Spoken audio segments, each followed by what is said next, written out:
إن الحمد لله نستعينه ونستغفره ونعوذ بالله من شرور أنفسنا ومن سيئات أعمالنا من يهد الله فلا مضل له ومن يضلل فلا هادي له وأشهد أن لا إله إلا الله وحده لا شريك له وأشهد أن محمدًا عبده ورسوله يا أيها الذين آمنوا اتقوا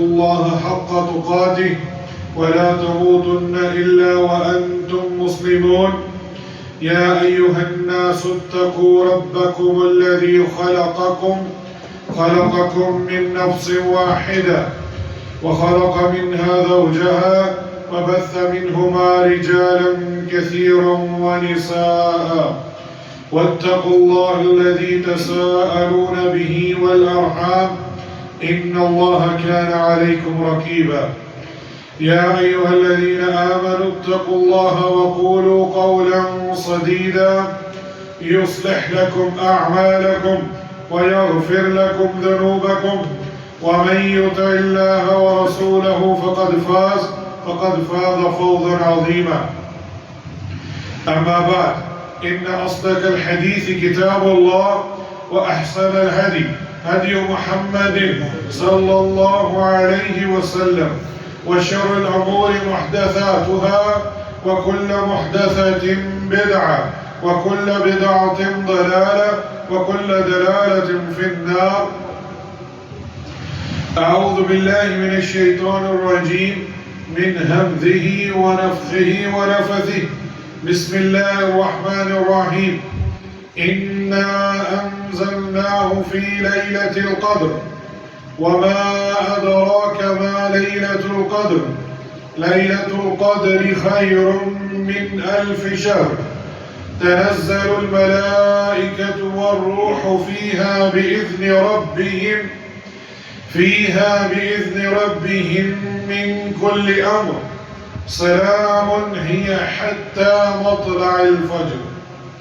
لاکس التکریم سامعین مکرم بزرگان دین، میں نے سورۃ القدر کی آیت آپ کے سامنے تلاوت کی ہے اور یہی ہمارے آج کے خطبے کا موضوع ہے کہ ہم ان بابرکت راتوں میں لیلۃ القدر کیسے حاصل کر سکیں، اور اس کا بہترین نمونہ ہمارے لیے قدوہ وہ آپ صلی اللہ علیہ وسلم ہے، اور آپ اپنے آخری عشرے میں کیا معمول بناتے تھے، یہی ہمارے خطبے کا موضوع ہے۔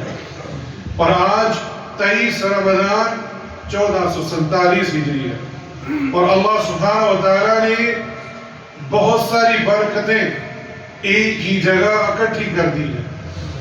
یہ بابرکت مہینہ، یہ بابرکت راتیں اور یہ بابرکت دن، اور یہ اللہ سبحانہ و تعالیٰ کا فضل ہے، کرم ہے کہ اللہ سبحانہ و تعالیٰ نے ہمیں ان بابرکت لمحات، لحظات کو پانے کی توفیق دی ہے۔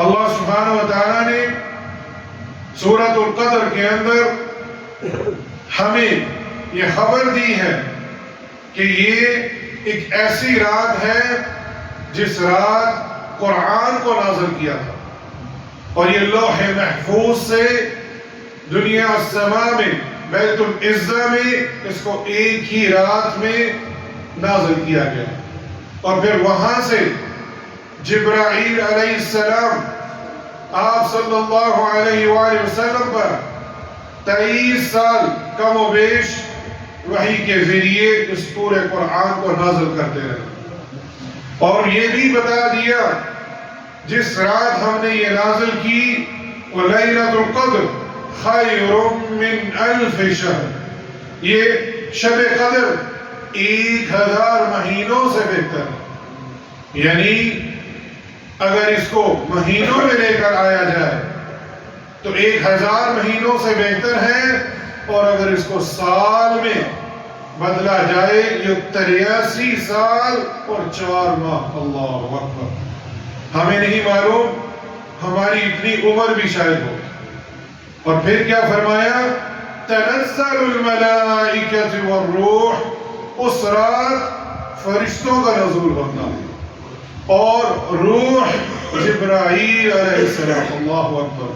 یہ جبرائیل علیہ السلام جنہوں نے وحی کے ذریعے آپ صلی اللہ علیہ وسلم پر قرآن کو نازل کیا، یہ بذات خود بھی اس رات کو اس دنیا میں آتے ہیں. اللہ اکبر. یہ بڑی فضیلت اور اہمیت کی یہ رات ہے اور یہ اللہ کے حکم سے یہ فرشتے اور جبرائیل علیہ السلام اترتے ہیں. سلام. اور یہ رات سراسر سلامتی کی ہے. ہی حتی مطلع الفجر. اور جب فجر کی طلوع ہونے تک. آپ کو اس رات کی یا ان 10 راتوں کی اہمیت کا اس سے بھی اندازہ کر لیجئے کہ رمضان المبارک کی آخری 10 راتیں سال کی تمام راتوں سے افضل ہیں. جتنی بھی سال کی راتیں ہیں اس کو اکٹھا کر لیجئے اور یہ 10 راتیں اس کے مقابلے میں سب سے افضل ہیں.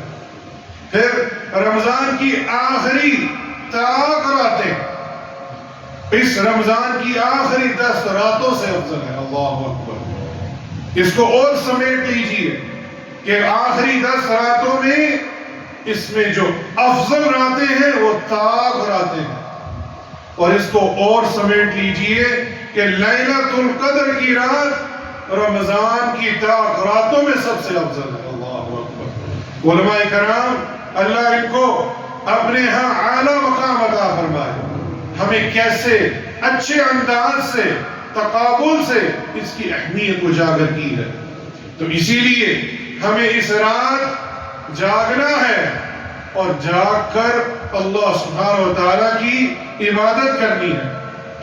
اور ابو ہریرہ رضی اللہ عنہ انہوں نے فرمایا کہ اللہ کے رسول صلی اللہ علیہ وسلم نے فرمایا من قام لیلۃ القدر ایمانا واحتسابا غفر له ما تقدم من ذنبه. جو لیلۃ القدر میں ایمان اور احتساب کے ساتھ اس نے قیام کیا، نماز ادا کی، اس کے اگلے اور پچھلے سارے گناہ معاف کر دیے جاتے ہیں. اللہم اجعلنا منہم. اللہ ہمیں ان میں شامل کرے جو لیلۃ القدر کی راتوں میں قیام کرتے ہیں، عبادت میں مشغول ہوتے ہیں اور اپنے گناہوں کو اگلے اور پچھلوں کو معاف فرماتے ہیں. اور یہ حدیث امام بخاری کتاب فضل لیلۃ القدر میں لے کر آئے ہیں. اللہ کے رسول صلی اللہ علیہ وسلم نے فرمایا لیلۃ القدر تاک راتوں میں تلاش کرو. سیدہ عائشہ رضی اللہ عنہ مومنین کی ماں مطہرہ وہ فرماتی ہیں تحر لیلۃ القدر فی الوتر من العشر الاواخر من رمضان. کہ اللہ کے رسول صلی اللہ علیہ وسلم نے فرمایا کہ تم لیلۃ القدر کو رمضان کی آخری عشرے کی تاک راتوں میں تلاش کرو کیونکہ یہ حرکت کرتی ہے. اس حدیث سے پتہ چلا کہ صرف ایک رات کو خاص کر لینا یہ مناسب نہیں. ہمیں کیا کرنا ہے؟ 10 کی 10 راتوں میں قیام کرنا ہے، جفت بھی اور تاک بھی، تاکہ ہم مکمل اللہ کے ہاں یقین سے یہ اپنے امید لگا کر کہ ہم اس میں حسن و ظن رکھ کے یہ گمان کر سکیں کہ ہاں ہم نے 10 کی 10 راتوں میں قیام کیا ہے تو یقیناً ہم نے لیلۃ القدر میں بھی قیام کیا ہوگا.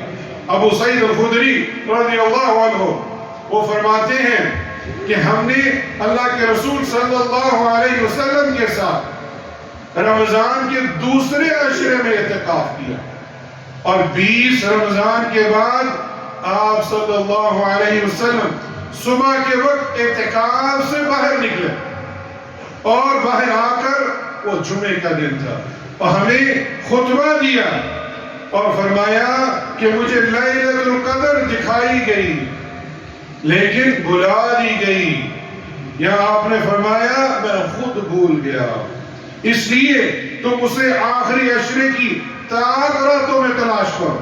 میں نے یہ بھی دیکھا کہ خواب میں گویا میں ایک کیچڑ کے اندر سجدہ کر رہا ہوں۔ اللہ اکبر، یہ آپ صلی اللہ علیہ وسلم نے خواب میں دیکھا کہ آپ کیچڑ میں سجدہ کر رہے ہیں۔ جس نے میرے ساتھ اعتکاف کیا ہے وہ واپس لوٹ آئے اور اعتکاف میں بیٹھے۔ اور پھر ابو سعید الخدری فرماتے ہیں ہم سب نے پھر اعتکاف کیا۔ اس وقت آسمان پر کوئی بادل کا ٹکڑا نہیں تھا، لیکن دیکھتے ہی دیکھتے بادل آ گئے اور بارش اتنی ہوئی کہ مسجد نبوی کی چھت سے پانی ٹپکنے لگا اور کھجور کی شاخوں سے بنی ہوئی تھی، یعنی مسجد کی یہ حالت تھی، اس کا چھت کھجور کی ٹاخنیوں سے شاخوں سے بنا ہوا تھا، اور بارش کی وجہ سے وہاں سے پانی ٹپکنے لگا اور وہاں جو مٹی تھی وہ بھی پانی کے ساتھ گیلی ہو گئی، اور مسجد کی چھت سے پانی ٹپکنے کی وجہ سے میں نے دیکھا کہ اللہ کے رسول صلی اللہ علیہ وسلم نماز کی تکبیر ہوئی اور میں نے دیکھا کہ آپ صلی اللہ علیہ وسلم کا جو ماتھا مبارک ہے وہ کیچڑ سے بھرا ہوا تھا۔ اللہ اکبر، اس سے پتہ چلا کہ وہ 21ویں رات تھی اس وقت، اور اس سے یہ بھی پتہ چلا کہ اس رات بارش بھی ہو سکتی ہے، اور اس سے یہ بھی پتہ چلا کہ مسجد نبوی کی کیا حالت تھی۔ وہاں کوئی کارپیٹ نہیں تھے، کوئی زیب و تن چیزیں نہیں تھی، اور اس کا چھت بھی کھجور کی شاخوں سے بنا تھا، اور آپ صلی اللہ علیہ وسلم نے اسی پانی کے اندر جو کیچڑ تھا وہاں انہوں نے سجدہ کیا، اور اس کے نشان آپ کی پیشانی پر تھے۔ تو یہ حدیث ہمیں سکھلاتی ہے کہ اس رات ایک نشانیوں میں سے ایک نشانی بارش کی بھی ہو سکتی ہے، اور اس سے یہ بھی پتا چلا کہ 27ویں نہیں ہوتی، اس وقت آپ صلی اللہ علیہ وسلم کے وقت یہ 21ویں رات تھی، اور اسے امام بخاری نے اپنی کتاب فضل لیلۃ القدر میں نقل کیا ہے۔ اسی طرح سیدنا ابو ہریرہ رضی اللہ عنہ سے یہ مروی ہے کہ اللہ کے رسول صلی اللہ علیہ وسلم نے فرمایا ان الملائکۃ تلک اللیلۃ فی العذر اکثر من عدد الحصى او کما قال صلی اللہ علیہ وسلم۔ سلسلہ صحیحہ کی یہ حدیث شیخ ناصر الدین الالبانی نے اس کو حسن قرار دیا ہے کہ بلا شبہ اس قدر کی رات زمین میں فرشتوں کی تعداد کنکریوں کی تعداد سے بھی زیادہ ہوتی ہے۔ اللہ اکبر، اس سے یہ پتہ چلا اس رات شہاب ثاقب نہیں ہوگا، کیونکہ شہاب ثاقب مارا ہی جنوں کو جاتا ہے، لیکن اس رات کثرت تعداد میں ملائکہ نزول ہوتے ہیں، فرشتوں کا نزول ہوتا ہے، تو جو شیاطین جن ہیں وہ کبھی بھی اوپر آسمان میں نہیں جا سکتے، اور نہیں جا سکیں گے تو شہاب ثاقب بھی نہیں مارا جائے گا۔ اور یہ بھی ان نشانیوں میں سے ایک نشانی ہے کہ لیلۃ القدر کی رات کو شہاب ثاقب جنات کو نہیں مارا جاتا۔ اس سے ہمیں پتہ چلا ہم نے 10 کی 10 راتوں میں قیام کرنا ہے، کیونکہ اس کا تعین کرنا یہ ہماری ادراک میں نہیں ہے۔ ایک اور حدیث، لوگوں کے جگڑنے کی وجہ سے لیلۃ القدر کی رات کا جو علم تھا، معرفت تھی، وہ اٹھا لی گئی۔ عبادہ بن ثابت رضی اللہ عنہ سے مروی ہے کہ اللہ کے رسول صلی اللہ علیہ وسلم نے فرمایا کہ شب قدر کی خبر دینے کے لیے میں تشریف لا رہا تھا کہ 2 مسلمان آپس میں جھگڑ رہے تھے۔ اللہ اکبر، جھگڑنے والے دونوں اور دونوں ہی مسلمان۔ پتہ چلا جھگڑنے سے کوئی دائرہ اسلام سے خارج نہیں ہوتا، یہ ہمارا عقیدہ ہونا چاہیے۔ 2 مومنین آپس میں جھگڑ سکتے ہیں، لیکن ان کو اسلام سے خارج کرنا یہ خوارجوں کا کام ہے۔ تو یہاں اللہ کے رسول نے یہ بھی بتایا کہ میں علم لے کر آ رہا تھا، لیکن جھگڑے کی وجہ سے اس رات کا علم مجھ سے اٹھا لیا گیا۔ اب یہ بھی پتہ چلا کہ جھگڑنا یہ کتنی بری چیز ہے۔ ہمیں اس سے بچنا چاہیے۔ پھر کیا فرمایا کہ تمہارے حق میں یہی بہتر ہوگا۔ اللہ اکبر۔ اللہ کے رسول صلی اللہ علیہ وسلم نے اس علم کو اٹھا لے جانے کے بعد حسن و ظن رکھتے ہوئے یہ بتایا کہ تمہارے لیے یہی بہتر ہے۔ تو ہمیں جب بھی کوئی ایسی چیز آئے اسے اپنے انداز میں بہتری کی طرف لینا چاہیے کہ یہ میرے حق میں بہتر ہی ہوگا۔ اگر ہمیں بتا دیا جاتا تو شاید ہم 10 کی 10 راتوں میں قیام ہی نہ کرتے، اور یہی ایک دلیل ہے کہ ہمیں 10 کی 10 راتوں میں قیام کرنا چاہیے۔ اور پھر آپ صلی اللہ علیہ وسلم نے یہی فرمایا کہ تمہارے حق میں یہی بہتر ہوگا، بس اب تم آخری عشرے کی 9 یا 7 یا 5 راتوں میں اسے تلاش کرو، یعنی طاق راتوں میں 21، 23، 25، 27 اور 29۔ اسے بھی امام بخاری اپنی کتاب صحیح بخاری کے اندر لے کر آئے ہیں۔ رمضان کے آخری عشرے میں زیادہ محنت کرنا، زیادہ عبادت کے لیے جد و جہد کرنا۔ ہماری ماں عائشہ رضی اللہ عنہا اس حدیث کی راوی ہے، وہ فرماتی ہیں قالت كان النبي صلى الله عليه وسلم اذا دخل العشر شد مئذره واحيا ليله وَأَيْقَظَ أَهْلَهُ او كما قال صلاة والسلام۔ جب رمضان کا آخری عشرہ آتا تو نبی کریم صلی اللہ علیہ وسلم اپنا تہبند مضبوط باندھ دے، یعنی اپنی کمر پوری طرح کس لیتے عبادت کے لیے، اور ان راتوں میں آپ خود بھی جاگتے اور اپنے گھر والوں کو بھی جگایا کرتے تھے۔ تو یہ آپ صلی اللہ علیہ وسلم کا معمول تھا کہ 10 کی 10 راتوں میں عبادت میں مشغول ہو جاتے، اور یہ حدیث بھی امام بخاری اپنی صحیح بخاری کے اندر لے کر آئے۔ پھر ہماری ماں مومنین کی ماں سیدہ عائشہ رضی اللہ عنہا وہ فرماتی ہیں کہ میں نے آپ صلی اللہ علیہ وسلم سے سوال کیا، یا رسول اللہ صلی اللہ علیہ وسلم ارأیت ان وقفت لیلۃ القدر ما ادعو، اگر میں لیلۃ القدر کو پالوں تو کس دعا سے پکاروں، کون سی دعا مانگوں؟ تو قال تقولین اللہم انک عفو تحب العفو فاعف عنی۔ اے عائشہ رضی اللہ عنہا، اگر تو لیلۃ القدر کو پالے تو اس دعا کو اپنا معمول بنا لینا، اللہم انک عفو تحب العفو فاعف عنی۔ اے اللہ تو بہت زیادہ معاف کرنے والا ہے، مہربان ہے، تو معاف کرنے کو پسند کرتا ہے، ہمیں معاف فرما دے۔ اب یہاں اس کی شرح میں محدثین لکھتے ہیں عفو یہ اللہ کی صفات ہے معاف کرنا، یعنی یہاں بھی توحید آ گئی۔ ہمیں کس سے امید لگانی ہے؟ صرف اللہ سبحانہ و تعالیٰ سے۔ صرف وہی ایک ذات ہے جو میرے اور آپ کے گناہوں کو معاف کر سکتا ہے۔ پھر محدثین فرماتے ہیں اس سے پتہ چلا ہم گنہگار ہیں۔ کل بنی آدم خطائین خیر خطائین توابون، کہ بنی آدم کی اولاد خطا وار ہے، گنہگار ہے، لیکن بہترین گنہگار کون ہے؟ جو توبہ کرتا ہے۔ تو ہمیں سچی توبہ کرنی ہے۔ رات کو اللہم انک عفو یہ دعا پڑھی اور صبح فجر نہ پڑھی تو یہ کوئی عفو نہیں، اور رات کو یہ دعا پڑھی لیکن صبح روزہ نہ رکھا تو یہ کوئی عفو نہیں ہے۔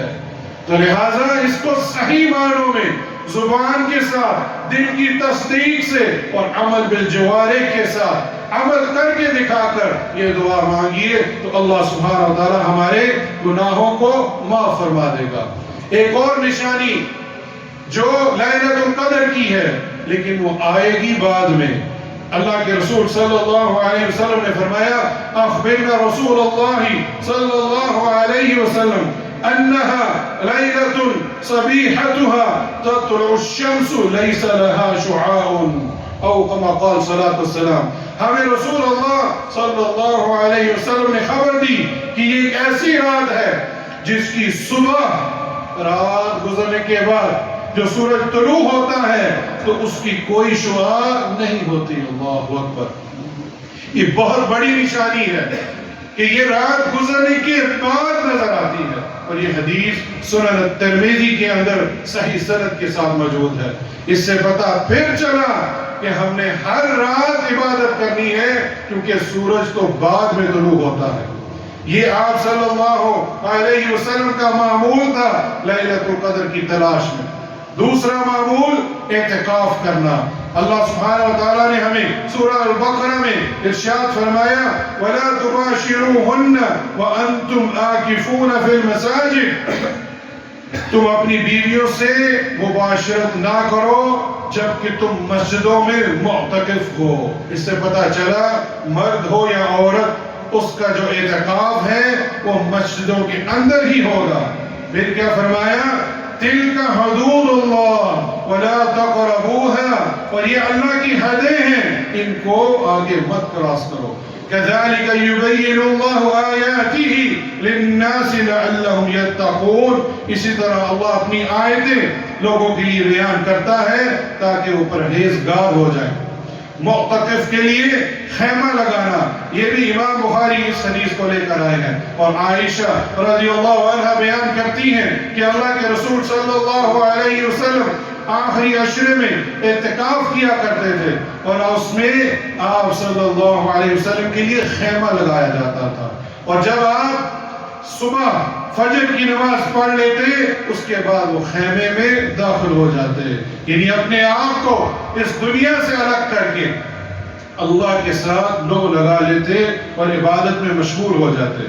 نبی کریم صلی اللہ علیہ وسلم نے اپنی وفات تک ہر سال اعتکاف کیا، اور یہ بھی حدیث ہماری ماں عائشہ رضی اللہ عنہ سے مروی ہے کہ وہ فرماتی ہیں اننا نبی صلی اللہ علیہ وسلم كان يعتكف العشر الأواخر من رمضان حتى توفاه الله ثم اعتكف ازواجه من بعده او كما قال صلی اللہ علیہ وسلم، کہ نبی کریم صلی اللہ علیہ وسلم اپنی وفات تک برابر رمضان کے آخری عشرے میں اعتکاف کرتے رہے، اور آپ صلی اللہ علیہ وسلم کی وفات ہو گئی، اور آپ کی وفات کے بعد آپ کی ازواج مطہرات نے بھی اعتکاف کیا۔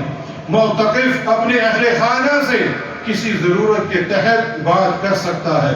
صفیہ بنت حی رضی اللہ عنہ نے بیان کیا کہ اللہ کے رسول صلی اللہ علیہ وسلم نے اعتکاف میں ایک رات اعتکاف میں تھے تو میں آپ سے ملاقات کے لیے مسجد میں گئی، تو آپ صلی اللہ علیہ وسلم سے باتیں کی، پھر جب واپس ہونے لگی تو آپ کھڑے ہو گئے، تو آپ صلی اللہ علیہ وسلم نے مجھے کھڑے ہو کر رخصت کیا، اور یہ حدیث بھی امام بخاری لے کر آئے ہیں۔ اس سے پتہ چلا کہ اپنی زوجہ سے ملنا یہ اعتکاف میں جائز ہے، اور اس کی پابندیاں کیا ہیں؟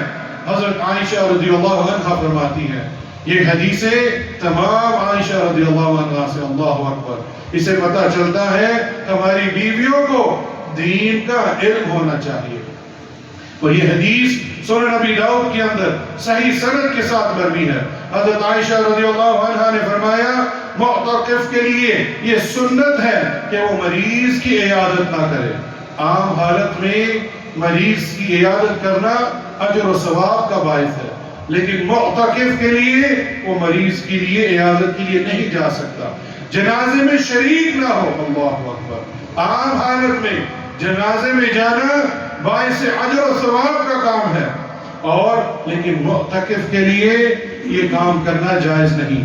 عورت کے ساتھ مباشرت، یعنی اپنی بیوی کے ساتھ مباشرت کرنا بھی یہ جائز نہیں، یہ حرام ہے۔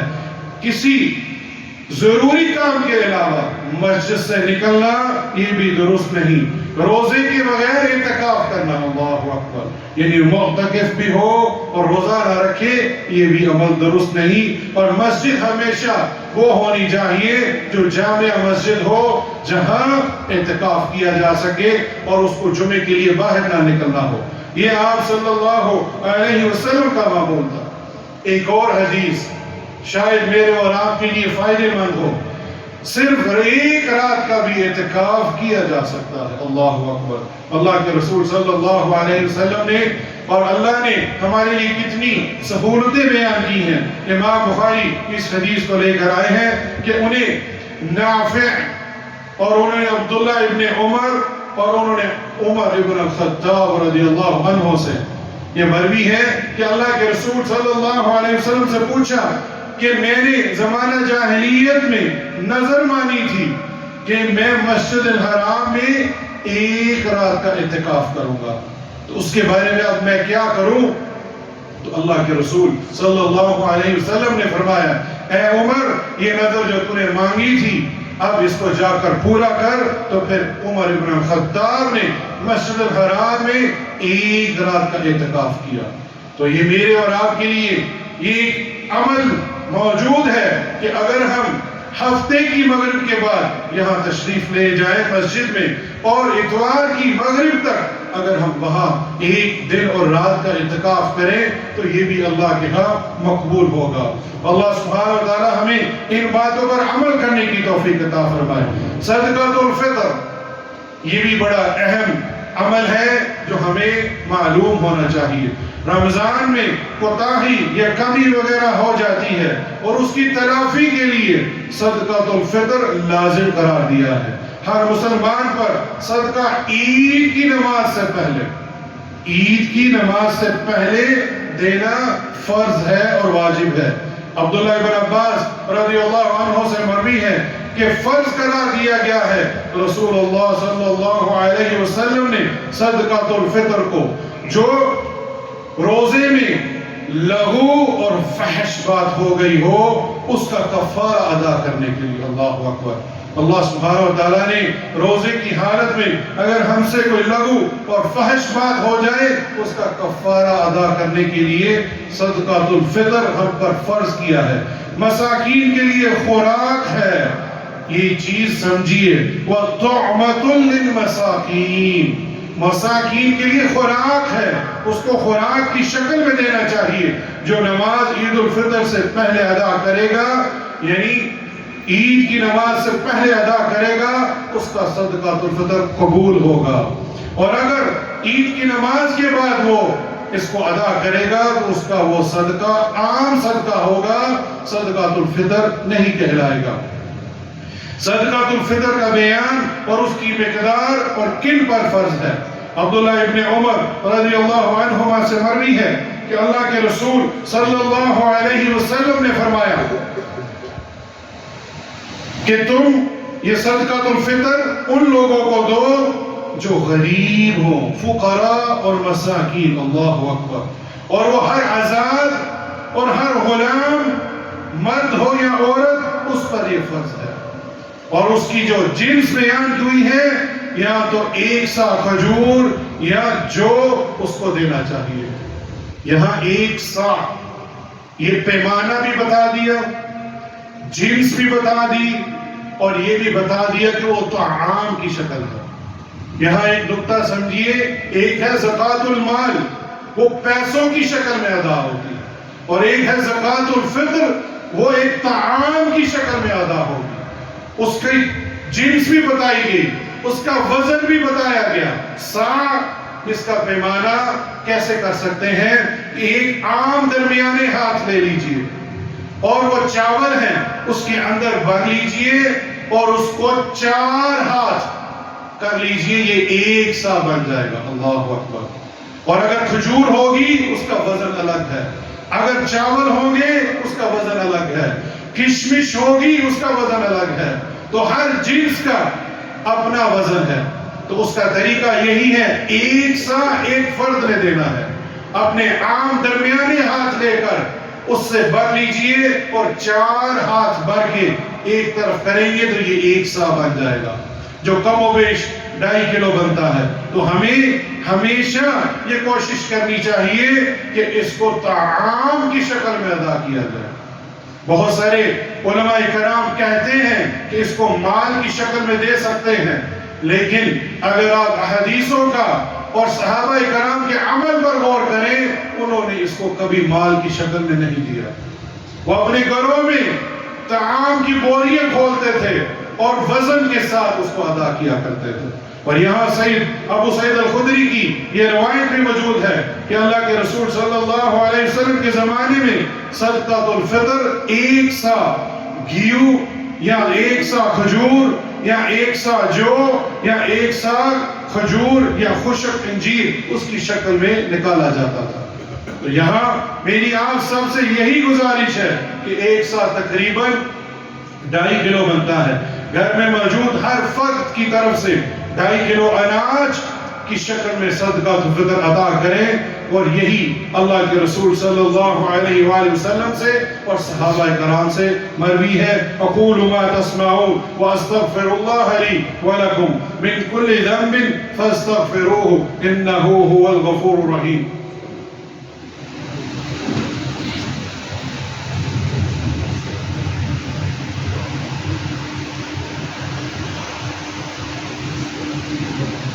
الحمد للہ والصلاة والسلام علی رسول اللہ، اما بعد۔ صدقۃ الفطر اس کا جو افضل وقت ہے، جس کو ہم عام زبان میں چاند رات کہتے ہیں، یعنی شوال کا جب چاند نظر آ جائے مغرب کے بعد اور صبح عید کی نماز سے پہلے اس رات ادا کرنا، یہ سب سے افضل ہے۔ 1 یا 2 دن پہلے بھی اس کو ادا کرنا یہ بھی جائز ہے۔ آپ کو معلوم ہوگا ابو ہریرہ رضی اللہ عنہ کی معروف حدیث کہ صدقۃ الفطر وہ جمع کیا گیا تھا، اور جمع کر کے آپ کو اس کے اوپر ضامن بنا کے رکھ دیا گیا، اور اس تینوں راتوں میں شیطان آ کر اس میں سے چوری کرتا تھا۔ وہ صدقۃ الفطر کا مال تھا، اور وہ 3 راتیں وہاں پڑا رہا، اور اس 3 راتوں سے محدثین علماء کرام نے یہ اخذ کیا ہے کہ صحابہ کرام نے طعام کی شکل میں، پھر یہ ایک اور دلیل، اللہ اکبر، مال کی شکل میں نہیں، طعام کھانے کی جنس میں سے وہ نکال کے 3 دن پہلے تک اللہ کے رسول صلی اللہ علیہ وسلم کو پہنچا دیا تھا، تاکہ وہ فقراء اور مساکین کو تقسیم کر سکے۔ تو یہی حدیث ہے کہ 1 یا 2 دن یا 3 دن پہلے بھی اس کو ادا کیا جا سکتا ہے، یعنی 27 رمضان کا روزہ رکھنے کے بعد آپ اس کو تقسیم کر سکتے ہیں، لیکن سب سے افضل اور اولا جب چاند نظر آ جائے اس رات ادا کر دینا یہ سب سے افضل ہے، لیکن عید کی نماز سے پہلے۔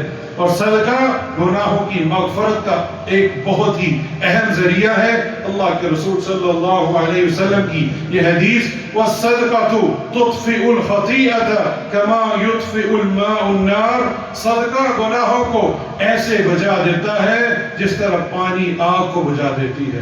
تو یہ صحیح ترمذی کی روایت ہے۔ اللہ سبحانہ و تعالیٰ جو کہا ہے اس پر عمل کرنے کی توفیق عطا فرمائے۔